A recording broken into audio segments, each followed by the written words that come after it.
This is Lauren. This is Trey. And this is the Partnership Podcast. Ooh, hey, Partnership Podcast. Hey, are you obligated to be aroused the entire time during intimacy? My wife and I get into it. Let's get into this one. We've been waiting. You know me. I like waiting for the things that work best. What do you want to talk about today, honey? Good morning. Good morning. Ooh, we talked about doing a two-parter, which I like that idea, to stretch over the holiday so that this one can come out next week, and then part two can come out New Year's week, so we don't have to record while we have our guests in town next week. So let's do that. You know, this is what we were chatting about last night, and so I think we could kind of just get into the sexy times and sexual functioning and stuff, if you don't mind. Sure. We were talking about misconceptions about sexual encounters between, especially in the case that we were discussing, because it's our bodies, you know, hetero, cis people, and how often someone will offhandedly throw out to me, yeah, well, he just can't stay hard. And how I feel like there's this myth in our society. These are your clients, right? Like, this isn't... People... When people find out I'm a sexuality educator, you can only imagine the types of things I just get told, not at Kroger, but at like a dinner. It opens up the levees for like dick and vagina talk. I've been in waiting rooms. I've been, so many places where people are like, oh, can I ask you about, or God, we should come see you because my partner just can't stay hard.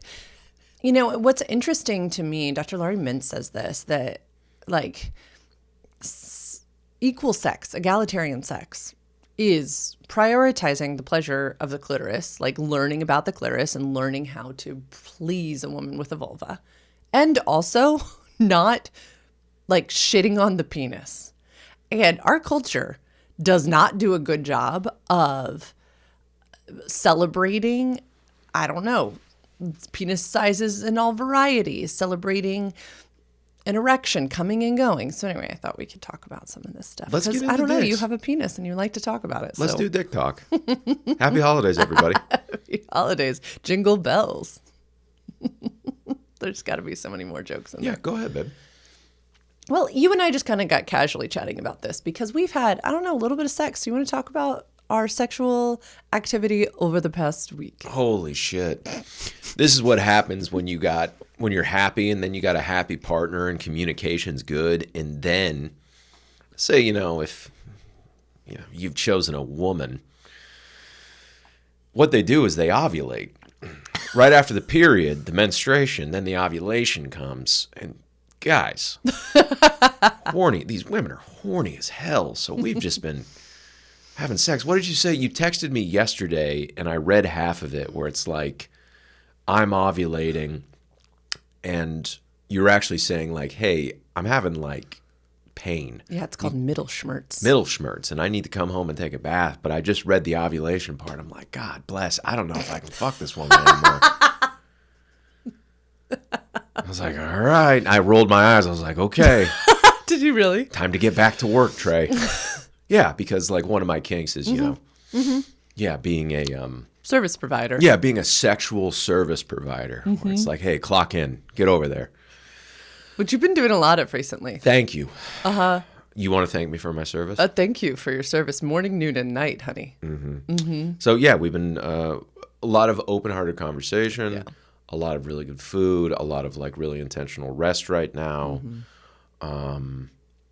So it like all of that does correlate to like a wonderful sex life. That's what I was going to say, is that yes, ovulation is a natural time for a person with a uterus to literally be like, where is a penis? Put it in me. Yeah, because we're hard. I mean, you guys are hardwired for it, right? We are hardwired to populate that's how this we earth. populated. Yeah. Yeah. I mean, it's primal and it's delicious. And I will say that there have been months where I've been ovulating where we haven't had the breakthroughs that we've had and the open-hearted conversations that we have, and hadn't started out on some ground, on fertile ground, but chink. It's good. Thank you. I'm really like firing today. Yeah, this good, is amazing. Baby. Keep firing. Yeah, so I'm glad you included that because I don't think I would have been, I wasn't as horny last month. I've ovulated since like a lot of this stuff, We're going through a bunch of lot of stuff, the too. rude awakenings began. And yeah, my body will still crave orgasm, still crave like being filled, but yeah, not in the way it has this month. Okay, so rounding that back, like getting back to penises. Your favorite subject. Yeah, what's going on? Like, okay, so there's a stigma that like you're supposed to be. What is it? Yeah, so I mean, I want to Somebody's talk making to you fun of their open-heartedly about this too, because you obviously have been, I don't know, you've owned a penis for a long time. Yeah. And you've been with a lot of people with penises. So I want to hear the Wait, word a lot on of people with penises? What do you mean by that? What the hell does that mean?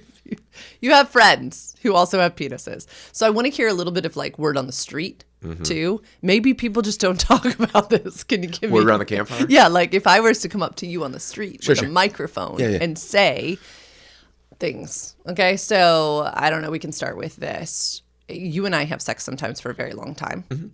And during those sexual encounters, we kind of almost like toss the ball back and forth. We play tennis of whose pleasure is being prioritized, whose genitals are being focused on, that type of jazz.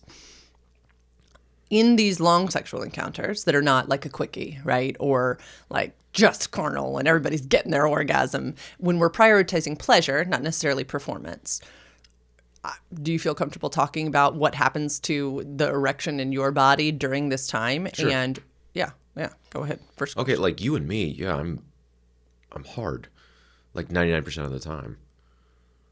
Is that what you're asking? In a longer sexual encounter? Yeah, I mean you're there, babe. You Okay. This got interesting. okay? Maybe I could answer and then you could. Ooh, let's reframe. Okay. Yeah, like go.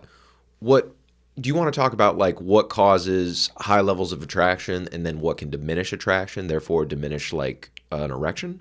Can we talk Sure. about But that? let me just talk about some anatomy and physiology. I'm sorry, I walked you into a room where you didn't know where you were. This is the anatomy and physiology room. Okay, so a little bit of like data. The average person with a penis when they're masturbating comes in 2 to 5 minutes. Sometimes less, sometimes like 90 seconds. Okay. So when we think about initial sexual messaging, from beginning to end for people with penises, it's okay, like sex at lasts 2 to 5 minutes. The average sexual encounter with a person with a vulva is much longer. And especially if we are prioritizing the pleasure of the person with a vulva, right? 20 to 40 minutes for arousal is very, very normal of juicy goodness to allow this woman to come to orgasm. Okay.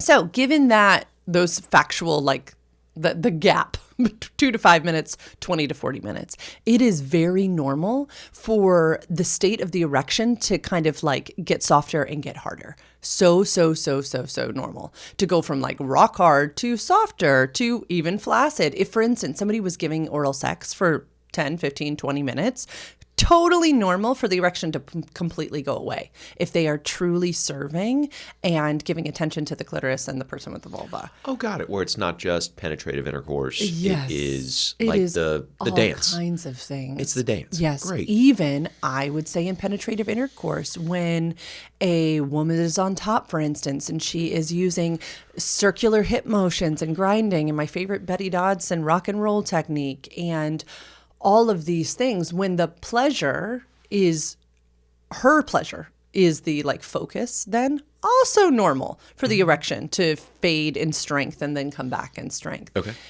Just so normal. So I just wanted to normalize that for a second. And it breaks my heart that so many people with penises are taught to, conditioned to, I don't know what the wording would be embarrassed of like a flaccid or a soft penis. And that it makes me angry that the people having sex with these people are making them feel badly about it. And I see it all over the place. All over the place. So yes, we will get to attraction and all these types of things because I think you're exactly right. But I would like to say that before we go to pathologizing this, saying what's wrong, we should also look at just simple anatomy and physiology, which is erections sometimes come and go within a sexual encounter. Yeah. And that is totally normal and anatomically great. And no one needs to have a rock hard erection for a 2-hour sexual encounter. And yeah, that's all. That was just anatomy lesson. Yeah, being rock hard for 2 hours sounds terrifying. Painful. Correct. Painful and terrifying. And then, like, I don't even think, like, professional sexual athletes, like, you know, our favorite porn stars. Yeah. I'm talking about the fellas. Shout out to the guys. And no, I don't even think that, because, like, okay, say on a film set, they're gonna have to cut and they're gonna have to reposition. They may be fucking with lights. I've never been on a pornographic film set. I'm just assuming that's how it goes. So there's gonna be an ebb and flow, like, of a penis as well. And then they probably have to put themselves in, like, a mental space where it's like, hey, I'm here to perform, I'm here to work. So, That's so interesting. That's what a client brought up recently. She said, well, my partner mentioned that no one gets soft in porn. No one gets off? Soft. Soft? Yes. So, They have an edit button. so let us remind the viewers that porn, amazing experience, right? But my favorite analogy is always the Fast and the Furious movies. Yeah. That how they drive in Fast and Furious should not be how we learn to drive, and should not be how we drive every day. Correct. And there are edit buttons, and they are professionals, and we're not seeing all the training they did on the course that they're driving, right? We're not seeing, when we watch mainstream porn, the fluffer offset, who is literally there to help the person stay hard. We're not seeing the edits. We're not seeing so many things. And it's important. Why are you smirking? Baby, for our audiences, if they're not familiar with Fluffer, can you explain that, please? Why? Well, I just want to give context to, you know, our listeners, our audience members and listeners, and say, if you're a new listener, welcome. Happy holidays. So go ahead with a Fluffer, please. Why are you laughing?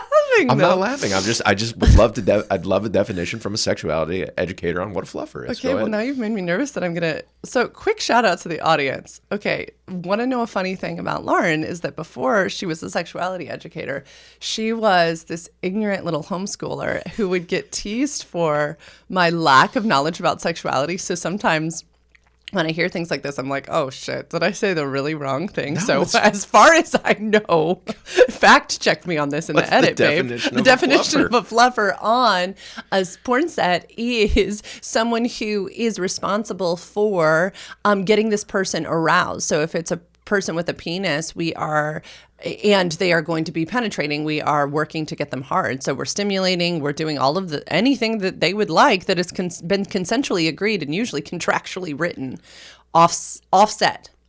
So also it could be, as far as I know, let's fact check it. Look it down in the caption whenever you're watching this.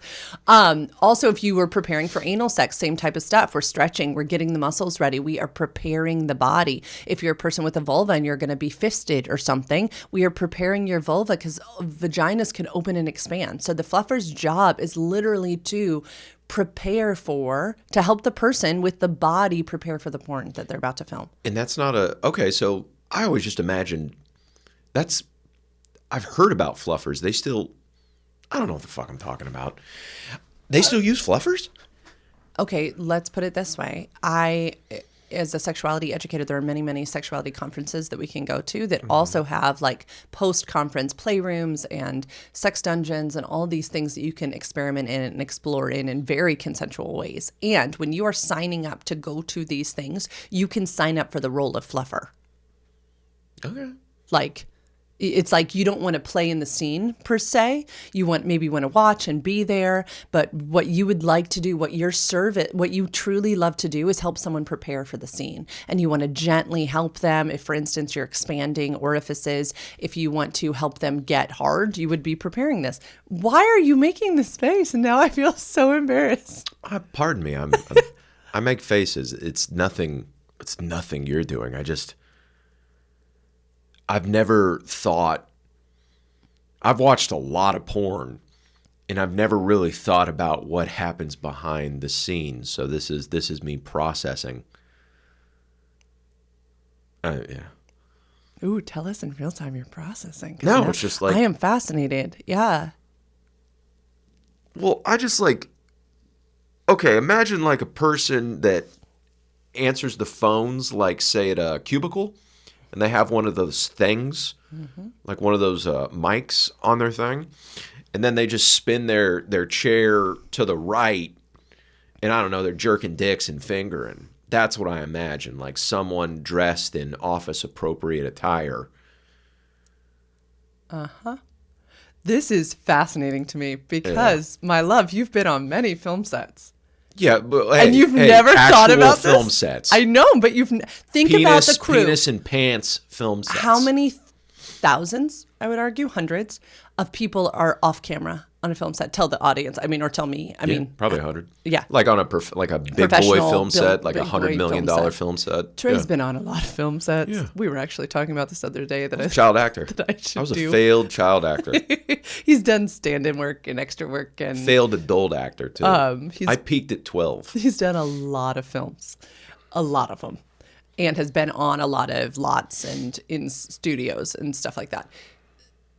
This is fascinating to me. Even despite that, you have not thought about what goes on behind the scenes in porn.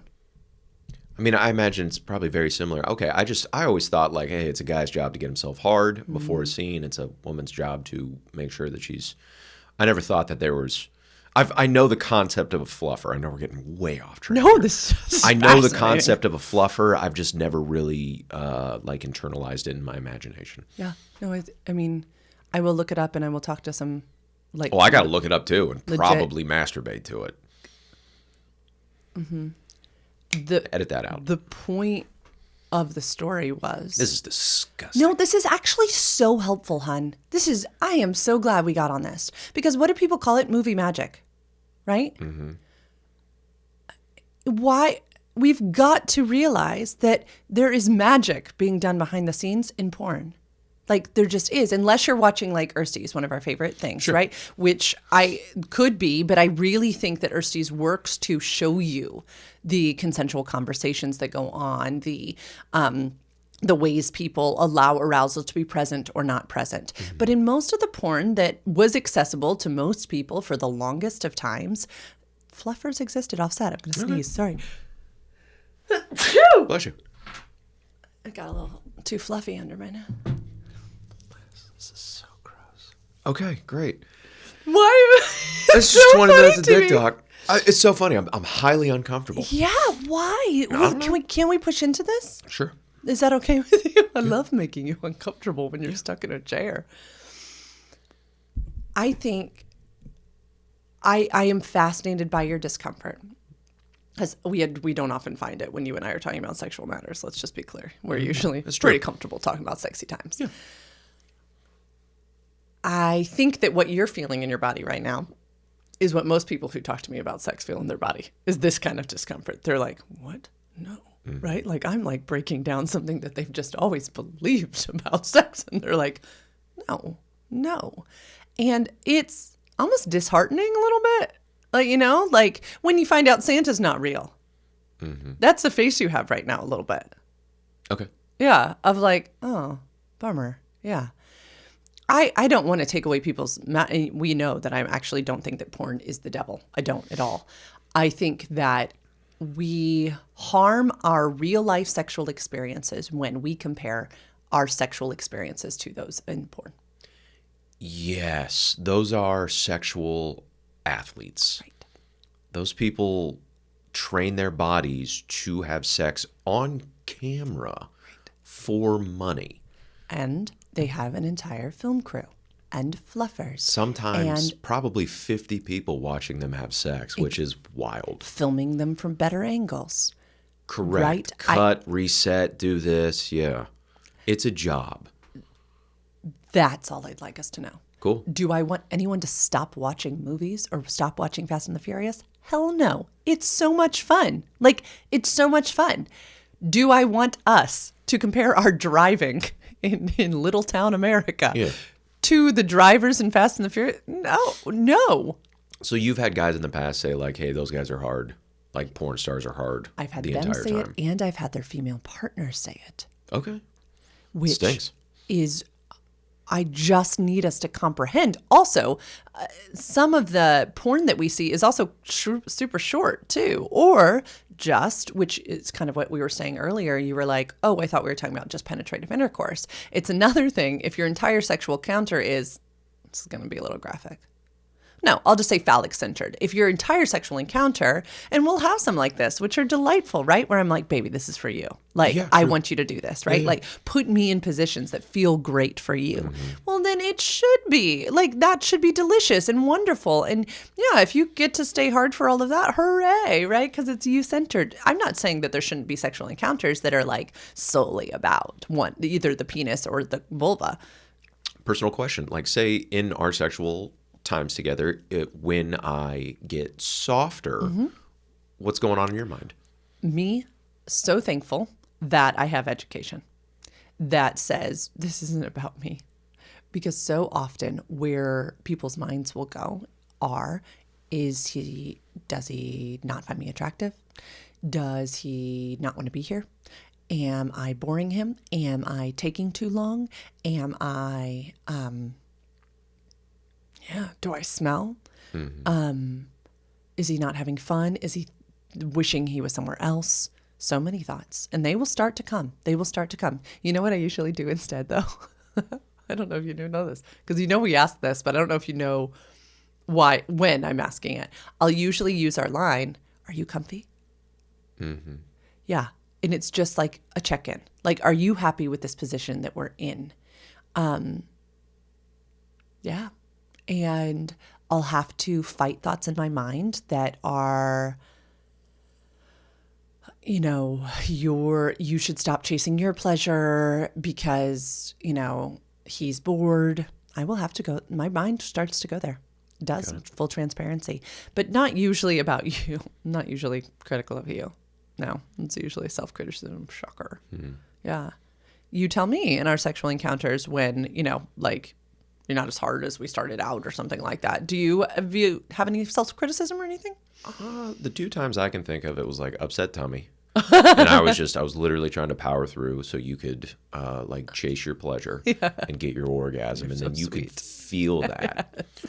So I've just communicated with that. I don't criticize myself, say if like I'm performing oral sex on you and like I don't worry about that at all. And then I could even communicate where it's like, honey, make me aroused again. What else? Yeah, you've always been so good at that, and it's one of my favorite things. Yeah, I mean, and also like, you're the woman I've been drawn to the most in my life.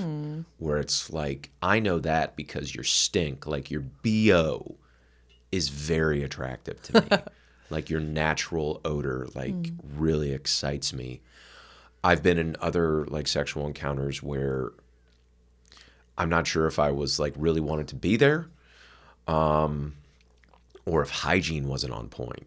That's a huge one that can take me out of it. Okay, so yeah, Bad now breath, let's start to transfer. or hygiene, or it's just like the chemistry or the energy is really not there when it's time to actually like move together, if that makes sense. Yeah, let's start to transition into this, okay? Because now let's start to move into so okay, the first scenarios that we were talking about, I think, are when you're in a healthy partnership and all other things are pointing to we are connected, this is where we want to be. Then look at anatomy and be gracious to everybody and love on your partner. And then after you've gotten an orgasm from oral sex, be like, ooh, can I return the favor? That's really sweet, right? Okay, now let's look at this type of thing, because I think our bodies are really smart and that sometimes they're trying to tell us when we are not experiencing an arousal with someone, they're trying to be like, hey, hey, listen up. We don't really want to be here. I think sometimes they actually are saying these things and we're not listening. I have similar experiences, and I'll talk about the person with the vulva's experience, but can you keep going into this? Yeah. Sure. You were saying like, smell. What do you think in retrospect has contributed to perhaps lack of an erection or loss of an erection in a sexual encounter? I think it was like I didn't really want to be there, but like, hey, this is consensual. Yeah, yeah. And it's like, I'm horny and I like having sex, and it's one of those things. Yeah. Do you... Women I didn't really want to sleep with, but I chose to sleep with because they would sleep with me. Yeah. Yeah. Thanks for being honest. I know that's not like an easy thing to just like throw out to the world. Yeah. And thanks for phrasing that it was consensual. I think many of us, Holland and I talk about this in our podcast too. There's consensual sex that is meh sex. Correct. Yeah. Bad pizza. Yeah. It's still pretty good. Yeah. It's cheese and bread. Yeah. I, to the hygiene aspect, have a surprising amount of clients who wish they could talk with their partner more about their personal hygiene and how it is a big turnoff to them. And yeah, that's tricky. Do you have hygiene preferences? Yeah, let's just go at it, baby. Tell the world. Like when you shower? Yeah, I do. Y'all, I do. But I don't shower also, I'll take what I often. can get too. Yeah. How often do I shower, baby? Be truthful. Tell the world. You Tell the get world. after it a couple times a week, right? Yeah, sometimes. Yeah. But also at the same time, like, I love the way you smell. I know. I just objectively love the way you smell. But you do get a lot more oral sex when you bathe your body. I'm clean. Yes. Yeah. And I hope you know that I would never, ever insist that you go down on me if I had not bathed. Okay, well that's hot. That's a kink of mine too. So being forced to go down on you is a very hot kink. Pause. It's not my fave. Got you. Same when you've just shaven, when your face is becoming like that 5 o'clock shadow and post, it gets really scratchy, like super sharp, and that can hurt my inner thighs. It can hurt my face. Yeah, that just hurts. What about breath? Say if my breath is kicking. Oh God, yeah, sorry. It's a gross turnoff. Yeah. And then you just tell me. See, like, and I want Lauren to tell me if my breath is stinky, because it's one of my core things where if stinky breath is such a like, holy shit, when you get a whiff of somebody's like plaque mouth, it's brutal. So Yeah. I'm always hyper aware that I don't want to offend anybody with my hygiene.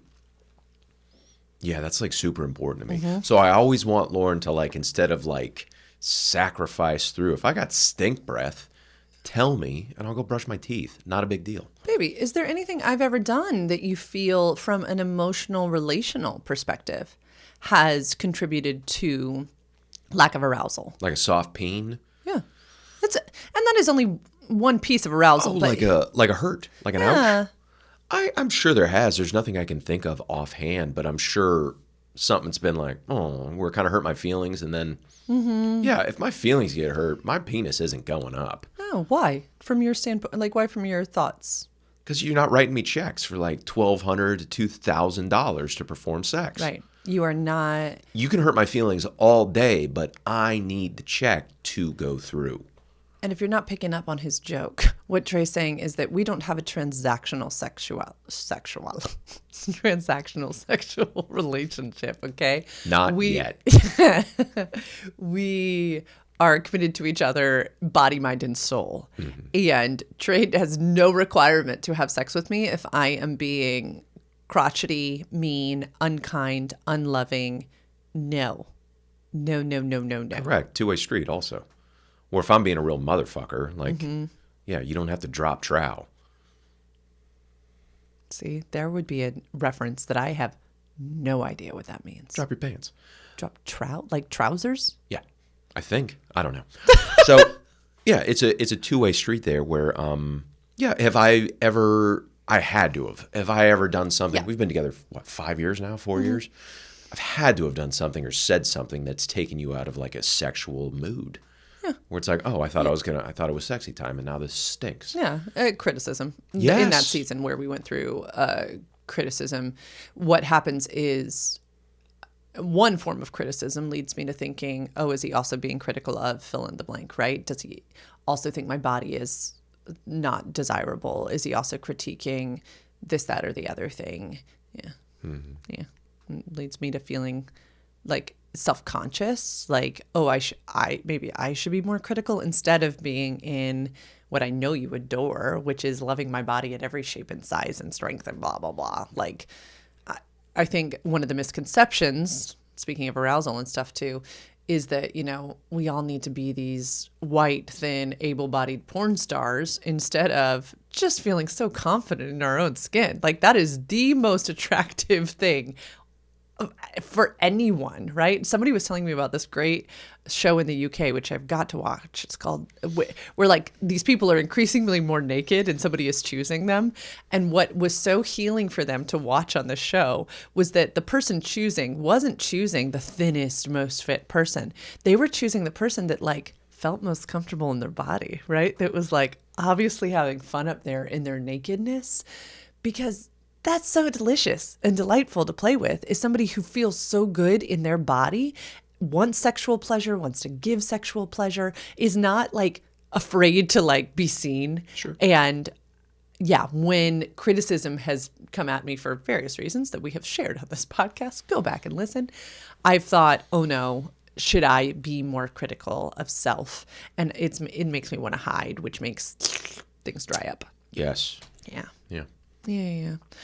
So, I've often said too, it's really not fair that the male erection is so visible and so seen, because, we can tease it, we can make all these jokes about it, when female arousal or lack of arousal is not something we can see as much. But can I talk about it for just a second? So when you were saying, are there things that I've done that make you not as turned on? Yeah. And the way that can feel in a female body, for those who may not know, is lack of lubrication, yes, but also lack of the vagina tenting and ballooning. And so when people are experiencing, for instance, pain with penetration, there are lots of other reasons too, but one of them can be, I don't really want to be here. I'm not really attracted to this person in this situation. Just literally verbatim, everything that you said before of, I'm doing this, like this isn't unconsensual. I just really don't want to be here. I will often tell people, regardless of whether they feel quote unquote wet, pay attention to, this is crazy, and now they're going to start doing this, the saliva in their mouth. If you are in a makeout, something again that's consensual, and yet you are feeling your body more and more not feel lubricated even of the mouth, pay attention to how your vagina feels too, because usually they are directly correlated. Wacko, but true. And in the relationship that I was in between when you went to California, yeah, my mouth was always dry, as was my vagina. Isn't that crazy? Especially as I'm sure for you who knows my body, right? Like we could talk about perimenopause, we could talk about menopause, we could talk about the change of hormones, yada, yada, yada. But for a person who knows my body like I do, that is not normal. So in the same way that we overdiagnose lack of an erection during a long sexual encounter as ED, right?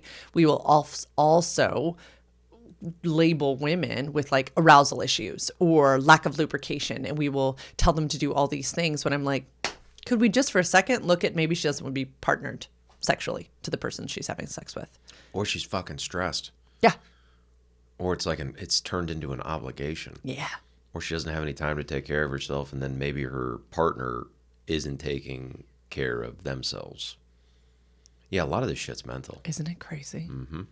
Crazy. Mm-hmm. Tightness of the pelvic floor, pain with penetration has an overarching term called dyspareunia, but one of the offhandedly thrown out diagnoses all the time is this term called vaginismus. And it's fascinating when you look at vaginismus, because most of my clients who got a diagnosis of vaginismus were never given a referral to a sex therapist or a sex educator like me, or a pelvic floor physical therapist, were never given comprehensive sexuality information. Well, why would they?